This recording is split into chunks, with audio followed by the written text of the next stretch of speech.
সঞ্জু বৰা আপুনি বৰ্তমান কোনটো ভোট কেন্দ্ৰত উপস্থিত আছে আৰু 5 গৰাকী প্ৰাৰ্থীয়ে প্ৰতিদ্বন্দ্বিতা কৰিছে ডিফু লোকসভা সমষ্টিত গতিকে 5 গৰাকী প্ৰাৰ্থী আজি ভাগ্য এক প্ৰকাৰ বন্দী হৈছে ইভিএমত ৰাইজৰ কেনে ধৰণৰ সঁহাৰি সঞ্জু হয় জুবি ডিফু লোকসভা সমষ্টিত ৰাইজৰ সঁহাৰি পোৱাৰে পৰা যথেষ্ট উৎসাহ দেখা গৈছে ৰাইজ ভোটাধিকাৰ নিজৰ ভোটাধিকাৰ সাব্যস্ত কৰিবলৈ ভোটাৰ ৰাইজ ওলাই আহিছে আৰু আমি দেখুৱাইছোঁ আমি এতিয়া উপস্থিত আছোঁ চিলনীত আৰু চিলনীত ইয়াতেই বিজেপিৰ যিগৰাকী প্ৰাৰ্থী অমৰ সিং টিছু তেওঁ ইয়াত ভোটদান কৰিবলৈ কিছু সময়ৰ পিছত আহি ইয়াত উপস্থিত হ'বহি আৰু কিন্তু আমি দেখিছোঁ যে চিলনীৰ এই যি এল পি স্কুল সেই চিলনী এল পি স্কুলত 3টা ভোটগ্ৰহণ কেন্দ্ৰ আছে আৰু তিনিওটাতেই পুৱা 5 বজাৰ পৰাই ৰাইজে দীঘলীয়া শাৰী পাতি তেওঁলোকৰ ভোটাধিকাৰ সাব্যস্ত কৰিবলৈ ইয়াত তেওঁলোকে ৰৈ আছেহি আৰু আমি পুৱাতে দেখুৱাইছিলোঁ যে ডিফু গাৰ্লছ কলেজৰ যিকেইটা ভোটগ্ৰহণ কেন্দ্ৰ তাতো একেই ভিৰ গতিকে সামগ্ৰিকভাৱে কাৰ্বি আংলং জিলা ডিমা হাছাও জিলাৰ পশ্চিম কাৰ্বি আংলং জিলাত যি 6টা বিধানসভা সমষ্টি আছে আৰু এই 6টা বিধানসভা সমষ্টিতে পুৱাৰে পৰা এনেধৰণেই ভোটাৰ ৰাইজ ওলাই আহিছে নিজৰ ভোটাধিকাৰ সাব্যস্ত কৰিবলৈ আৰু এই যিটো ট্ৰেণ্ড এই ট্ৰেণ্ডটো মন কৰিলে এটা কথা নিশ্চিত যে কাৰ্বি আংলং জিলাত প্ৰায় 80% হয়তো ভোটদান হ'ব ঠিক একেদৰে ডিমা হাছাও জিলাতো যথেষ্ট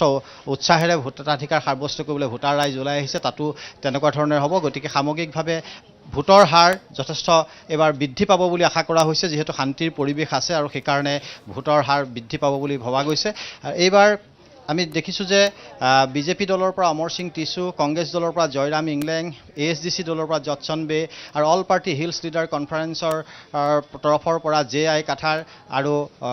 গণসুৰক্ষা পাৰ্টিৰ পৰা বাৰ্নাৰ্ড চাংমা এই 5 গৰাকী প্ৰাৰ্থীয়ে প্ৰতিদ্বন্দ্বিতা কৰিছে আৰু এই 5 গৰাকী প্ৰাৰ্থীৰ ভাগ্য আজি ইভিএমত বন্দী হ'ব কিন্তু ইভিএমে যথেষ্ট বিজুতি ঘটিছে বিভিন্ন কেন্দ্ৰত আজি পুৱাতেই ডিফু গাৰ্লছ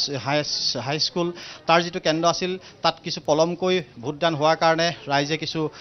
ক্ষোভ প্ৰকাশ কৰিছিল ঠিক একেদৰে বৰ্তমানো ধৰমনলা যিটো LP স্কুলৰ যিটো ভোটগ্ৰহণ কেন্দ্ৰ আছে তাত বৰ্তমানো ইভিএম বিজুতি চলি আছে বুলি আমালৈ খবৰ আহিছে তেওঁলোকে এতিয়ালৈকে ভোটদান কৰিব পৰা নাই ৰাইজে তেনেকুৱা ধৰণৰ এটা পৰিস্থিতি হৈছে আৰু ঠিক একেদৰে ৰংকিমি LP স্কুলৰ কেন্দ্ৰকেইটাতো বিজুতি ঘটিছে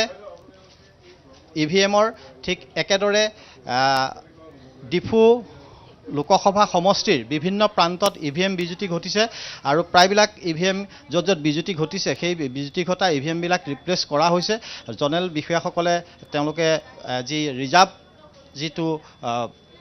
ইভিএম আছে সেই ইভিএমবিলাক প্ৰদান কৰিছে আৰু আমি সামগ্ৰিকভাৱে বৰ্তমান চিলনীৰ এই পৰিৱেশ দেখুৱাই আছোঁ চিলনীত আমাৰ এই যিটো কেন্দ্ৰত আমি উপস্থিত আছোঁ এই কেন্দ্ৰটোত ৰাইজ উপস্থিত আছে আমি তেওঁলোকৰ পৰা জানিব বিচাৰিছোঁ কি ক'ব ভোট দিব আহিছে কেইটা বজাৰ পৰা ৰৈ আছে আমি 8টা বাজিৰ পৰা ৰৈ আছে কেনেকা কেণ্ডিডেট জিকা বিচাৰে ভাল কেণ্ডিডেট লাগে ভাল কেণ্ডিডেট লাগে কি কাম কৰিব লাগে বুলি আমাৰ ঘৰ দিব লাগে আৰু ৰাস্তা বাট দিব লাগে গাঁৱত